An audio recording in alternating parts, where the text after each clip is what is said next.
और आईएसआई का मिशन था कि किसी तरह से मौलाना मसूद अजहर को इंडियन जेल से छुड़ाना है। अब दौर शुरू होता है उस एफर्ट का। तो 1994 में आप सर्च करिएगा, 4 फॉरेन टूरिस्ट का कश्मीर से अपहरण करवाता है। आते ही सबसे पहला काम है कि 4 foreign tourist they were kidnapped from Pahalgam area Kashmir. अब आ जाइए 1995 पे। 1995 अगस्त में 6 फॉरेन टूरिस्ट को दोबारा अपहरण किया आरू से। अभी आप लास्ट ईयर के अप्रैल की घटना जो सुने हैं, ये जगह है बाइसरान। बाइसरान घाटी, बाइसरान वैली की तरफ जब जाएंगे तो उधर ना जाके उल्टा ट्रैक पकड़िए तो आरू एक जगह है, वो भी उतनी ही दूरी पे है। Very famous tourist place, BSF की पोस्ट हुआ करती थी टेररिज्म के टाइम पे। आरू एरिया से 6 फॉरेनर का टूरिस्ट का अपहरण किया और मौलाना की रिहाई की मांग करी। जो 6 का अपहरण किया उसमें नॉर्वेजियन भी थे, ब्रिटेन भी थे, स्वीडन का था, अमेरिकन था। ये जान करके ये वेस्टर्न विश्व के अंदर पूरा माहौल, जिससे कि इन गवर्नमेंट्स का गवर्नमेंट ऑफ इंडिया के ऊपर प्रेशर पड़ा है, सबका प्रेशर एक साथ और प्रेशर माउंट होना हो गया। आपने कल परसों में अगर एक वीडियो देखी होगी, एक मौलाना फजलुर रहमान है, पाकिस्तान असेंबली का एमपी है। हाँ, उसने बोला है कि खैबर पख्तूनख्वा। अरे उसी ये मौलाना मैंने कल ट्वीट भी किया है। अच्छा। Maulana Fazlur Rahman flew from Karachi to Delhi in August 1995। कल का मेरा एक्स पे है। Why he came to go for a behind the curtain negotiation with government of India कि आप मौलाना को छोड़ दो, ये टूरिस्ट छूट जाएंगे। और मैं इसलिए बोल रहा हूं कि उस समय मैं पुलवामा में था, साउथ कश्मीर में। टेलीविजन पे मैंने ये इसका लैंड करना देखा है, टीवी न्यूज में। तो कल जब इसका वीडियो आया तो मैंने ट्वीट किया, he is himself a jihadi and he had visited once India in August 1995 to break the negotiation between the government behind the curtain. लेकिन गवर्नमेंट ने इसकी इस मांग को ठुकरा दिया और नाइट की फ्लाइट से पाकिस्तान वापस चला गया है। ये बिल्कुल मसूद अजहर की तरह सर फायरी स्पीच देता है। अरे बहुत जबरदस्त बोलता है, कल वाले वीडियो देखिए। और अब आजकल ये फ्रस्ट्रेट चल रहा है। मार्शद मुनीर को कैसे बोल रहा है कि तुम्हारा काम ये नहीं है, हुकूमत नहीं है, ऐसे बोलता है। हुकूमत की हमारी कोई हुकूमत नहीं है।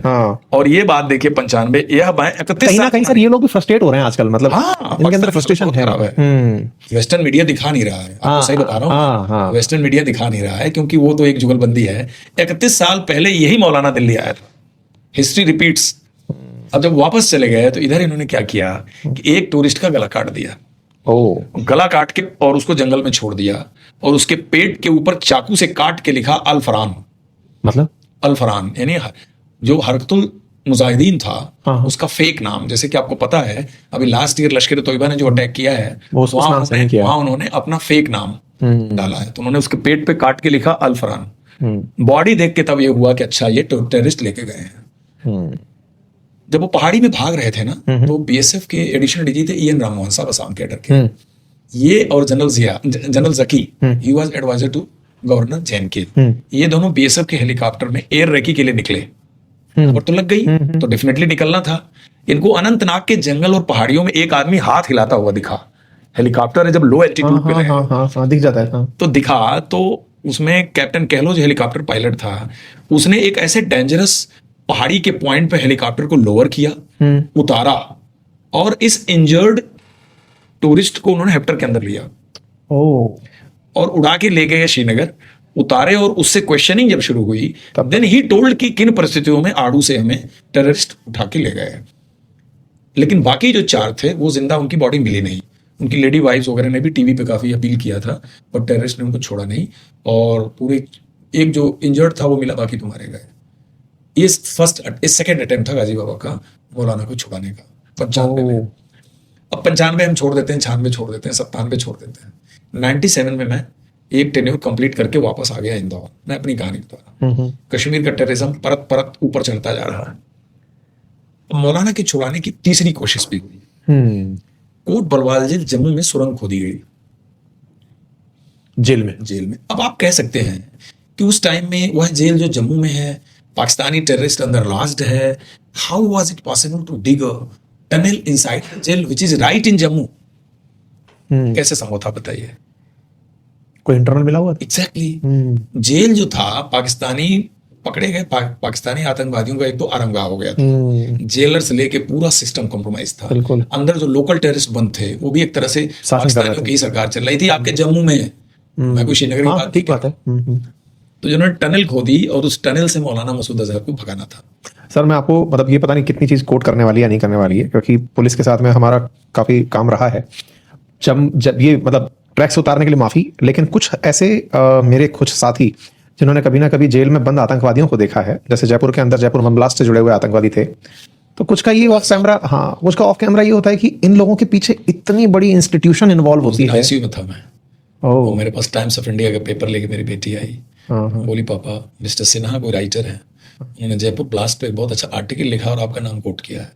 वो लिखा है कि ground intelligence is why so much important for the police, और उन्होंने आपका नाम लिखा है कि you handle this area so well in Kashmir by human intelligence. तो मैं आईसीयू में पेपर पढ़ा, I felt happy, I felt as an appreciation. I don't know कौन राइटर था, लेकिन आपने बोला तो मैंने इसका जिक्र किया। क्योंकि सर इन्हीं आतंकवादियों के बारे में जब मेरे कुछ साथी बताते हैं कि बोले इनके पीछे जो वकीलों की लॉबी होती है, इनके पीछे आने वाला डेजिग्नेटेड वकील है, उनको पैसा आता है। हाँ, और इंटरेस्टिंगली बोले ये जेल में इतना कॉन्फिडेंस से रहते हैं कि आपको ऐसा लगेगा कि ये सबसे ज्यादा वेल ट्रीटेड लोग हैं। Many used to prefer to go in jail, हाँ, क्योंकि जेल के अंदर जुडिशियल कस्टडी है, उनको मौत का डर है ही कस्टडी नहीं। आपकी खत्म हो जाती है जेल के गेट के पास। तो अंदर जो जेल के अंदर जुडिशियल कस्टडी है वो आपका राज्य है, उसमें कीमा कबाब से लेके चिकन कुछ खाइए, पैर की मालिश हो रही है, आपके फंड की टेंशन ही नहीं है। बोले इनको क्या, आपके मिजाज का सेल है, खाना पीना सोने उठने का, आपको कोई परेड में जाने की जरूरत नहीं, कोई फटीक नहीं करनी, कोई फालिन नहीं होना, अस्पताल जब दिल है तब चले जाइए, ऐसी हुकूमत चलती थी। तो ये जेल ब्रेक की इन्होंने कोशिश की। ठीक है, तो जेल ब्रेक की कोशिश की। अभी क्या पिछला इंटरव्यू हमारा जेलर साहब के साथ हुआ जो तिहाड़ के सुनील गुप्ता जी हैं, उन्होंने बहुत डिटेल में इस बारे में बात की। ठीक बात है।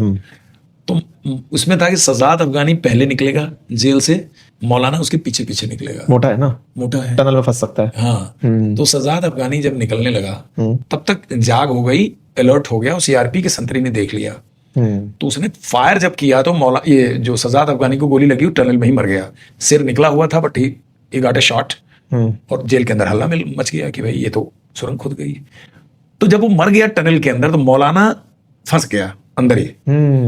तो जब सीआरपी के जवान आए और उन्होंने टनल देखा तो मौलाना को टांग पकड़ के खींच के लाए वो, और बोले मौलाना साहब अगर भागना है ना तो या तो टनल चौड़ी खोद लो या अपना वजन कम कर लो।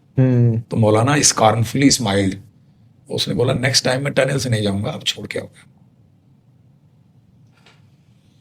That was the third attempt. अब आप फाइनल अटेम्प्ट बताता हूं। मैं तब तक इंदौर था। 24 दिसंबर 1999, Tribhuvan international airport Kathmandu, IC 814, all set to fly for Delhi. Next day Christmas day 25 दिसंबर, सब लोग बड़े जुबिलेंट हैं, all in very festive mood, festival mood. जहाज उड़ता है भैरवा के ऊपर, मिड एयर में हाईजैक होता है, लखनऊ उतारने की बात होती है, किडनैपर्स उसको कहते हैं पाकिस्तान जाना है। कैप्टन कहता है कि it's aircraft is running out of fuel, accident होगा, हमको उतारना ही पड़ेगा। एंड फाइनली उसको लैंड कराया जाता है राजा सांसी इंटरनेशनल एयरपोर्ट अमृतसर में। ठीक बात है। अमृतसर में जहाज पार्क रहता है 49 मिनट।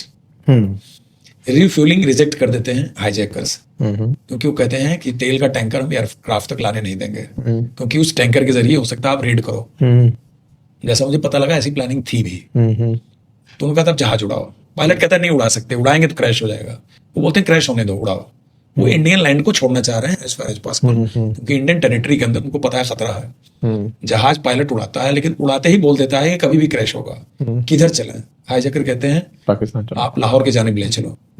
तो आप अमृतसर से जहाज अगर उड़ाते हैं तो पूरा एल्टीट्यूड लेने से पहले ही लाहौर आ जाता है। आप मतलब पिक करोगे लैंड हो जाएगा। लैंड हो जाएगा। पिक किया तो वो प्लीड करता है कैप्टन कि आप प्लीज लैंड कराओ, तेल नहीं है। तब हाईजैकर को लगता है कि हमारा असली मिशन अभी बाकी है, तो उन्होंने सैटेलाइट फोन पे बात करती है and Pakistan allows the aircraft to land at Lahore airport. शुरू में उन्होंने लाहौर एयरपोर्ट की बत्ती उत्ती बुझा दी, उस पर बैरियर लगा दिए। एक मूवी बनी है सर इसके ऊपर बहुत अच्छी, IC 814 के नाम से। हाँ, वही है। और उसमें ये बात बताते हैं कि पाकिस्तान पहले मना इसलिए करता है कि अब इंटरनेशनली लोगों को ये पता चल जाएगा कि हम इन्वॉल्व। एग्जैक्टली वही उसकी चाल थी। उसमें पायलट कहता है कि शुरू में जब उन्होंने बत्ती बुझा दी तो वाघा बॉर्डर और लाहौर हाईवे को ही हमने जहाज की पट्टी समझ लिया गलती से, और वो जहाज को लैंड करने की कोशिश में इतना नीचे तक लाया। देयर आफ्टर ही रियलाइज्ड कि ये तो एयरपोर्ट की पट्टी नहीं है, तो हाईवे है। उसके बाद से उसको टेक ऑफ करने में जो एफर्ट लगा उसका उसने वर्णन किया है। वहां उतारने के बाद तेल भरा गया। तेल भरने के बाद पायलट्स बोला हाईजैकर्स ने कि जहाज अब यहाँ से भी लेके चलो, क्योंकि पाकिस्तान में रह के अगर नेविगेशन होगा तब तो मजा ही आ जाएगा। तो इंडिया कहाँ छोड़ेगा, कहाँ छोड़ेगा, आपके लैंड पे नेगोशिएशन हो रहा है। तो ये लोग ले जाते हैं दुबई रिफ्यूल करा के। रिफ्यूल करा के, और वहां पर अलमिनात टेक्निकल एयरपोर्ट एरिया में जहाज लैंड होता है। दुबई रेजिम कहती है कि हम आपको रेगुलर एविएशन वाले एयरपोर्ट पर लैंड नहीं करने देंगे, ह्यूमैनिटेरियन ग्राउंड पे आप वहां कर लो। वहां पर रूबिन कटियाल की डेड बॉडी ऑफलोड होती है, आपको पता है, जो हनीमून बना के लौट रहा था। हनीमून बनाने काठमांडू गया था, और उसका स्पिल्ड ब्लड आइल के नीचे बह रहा है, और एयरक्राफ्ट की स्क्रीन पे चाकू से वार करने के बाद जो ब्लड निकलता है, और उसकी वाइफ को वहां भी नहीं पता है कि इज डेड, ऑफलोड करने के बाद भी नहीं पता है इज डेड, उससे बात छुपाई जाती है बिकॉज ऑफ इमोशनल ब्रेकडाउन। वहां से जहाज उड़ता है, कहाँ जाता है? अफगानिस्तान, कंधार जाता है, फॉरबिडन टेरिटरी। इंडिया ने 1996 में अफगानिस्तान से अपनी एम्बेसी क्लोज कर लिया था 1996 में। No diplomatic presence of India inside Afghanistan, और ले जाते हैं फॉरबिडन टेरिटरी अफगानिस्तान, कंधार, और कंधार के आउटस्कर्ट में होता है उसामा बिन लादेन। इसकी प्लानिंग तो अलकायदा और हरकुल अंसार मिलकर किए थे, पूरी प्लान। खैर 4-5 दिन की बात छोड़ देते हैं। 31 दिसंबर को एयरक्राफ्ट रिलीज होता है और तीनों टेररिस्ट छोड़े जाते हैं। तीनों क्वेटा के, तीनों को न्यू ईयर्स का डिनर देता है उसामा बिन लादेन, वेलकम में, 31 दिसंबर की रात को। New millennium is changing and ISI Pakistan wanted to gift India new millennium gift by hijacking this aircraft. 1 जनवरी को क्वेटा बॉर्डर क्रॉस करके बहावलपुर पहुंचता है। बहावलपुर के सड़कों पे उसका भव्य स्वागत होता है, और उसने स्थापना किया जैश ए मोहम्मद 21 जनवरी 2000 को।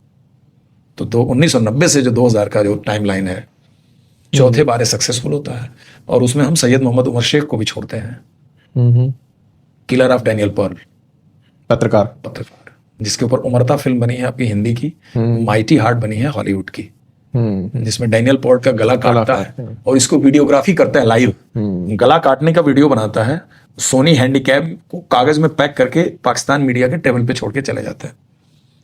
उसके बाद वो रिसेप्शन पे फोन आता है कि आपके यहाँ कोई कैमरा रखा है, उसको देखो। उस कैमरा को जब स्क्रीन पे चलाया जाता है तो इसका गर्दन काटने की वीडियो आती है। उसके बाद CIA और अमेरिका का प्रेशर होता है, तो वो सब आगे की कार्रवाई। यही वो फिल्म का सीन अभी हाल में अगर आपने देखी हो, धुरंधर मूवी के अंदर भी ये सीन दिखाया है। बिल्कुल सही है, और सत्य घटना है वो, सत्य घटना। और ये उस टेररिस्ट ने प्लान किया जिसको हम IC-814 के बदले छोड़े, और दूसरा मौलाना मसूद अजहर जो आज भी जिंदा है। और आज मॉर्निंग की न्यूज पढ़िए आप, आज सवेरे की, तो गुजरात ATS ने 5 लोगों को पकड़ा है जैश ए मोहम्मद के मॉड्यूल को। आज मॉर्निंग की न्यूज है, यानी जो जैश ए मोहम्मद 21 जनवरी 2000 को बना, उसका स्लीपर सेल इंडिया में आज 18 जुलाई 2026 को भी पकड़ा जा रहा है। तो एक पोटेंशियल टेररिस्ट लीडर ऐसे एक्सचेंज में जब छूटता है, तो उसके ऑर्गेनाइजेशनल कैपेसिटी उसकी इतनी तगड़ी है, और उसने जो एक रेडिकल बीज बोए, एक radical sleeper cell all over India create किया, वो तो अपनी जगह काम कर रहा है। नहीं तो गुजरात ATS 5 लोगों को कैसे पकड़ती? आज मॉर्निंग में they have paraded before the media today morning.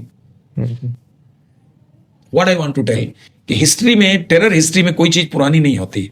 That is as relevant as 1993-94। हम बात 2026 में कर रहे हैं। सुनने वाली बहुत सारी जनरेशन तब पैदा नहीं होगी। Very true.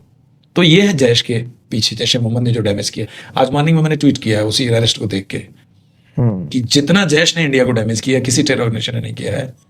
And he is the same Jaish e Mohammed Supreme Commander released on the tarmac of Kandahar on 31st December 1999 in exchange of IC-814।